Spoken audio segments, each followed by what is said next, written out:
Alright, so right here we do have the LG microwave. If you can see, it definitely looks pretty nice. And the size of the product is actually pretty big as well.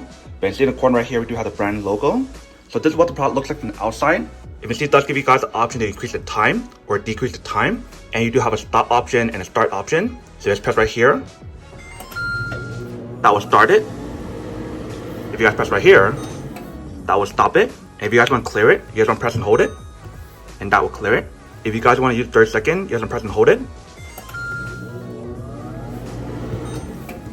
So very easy and very simple to use the outside part. And we see right here, they mention how it's actually easy for you to clean it when you guys do use it.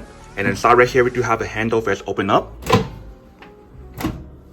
And when you guys do open up, this is what the inside looks like. So we do have the display screen right here, and we have all these different options available. There's auto reheat, auto cook, popcorn, power level, cook time, defrost for different type of meat or seafood. There's time option, time, wait, clear, and enter. So definitely really cool and awesome microwave, and see the way how they design it. So you have the option to control it on the inside or the outside. When you guys do close it up, you can see very easy and very simple to use it. And it does heat up really fast when you guys do use it. Whether if you guys want to use it for popcorn, or if you guys want to reheat something, or if you guys want to defrost something, you basically have all those different options available for this microwave, which is pretty cool. But all our product definitely looks and works really well when you guys do use it. So I do have to say that it is pretty worth it.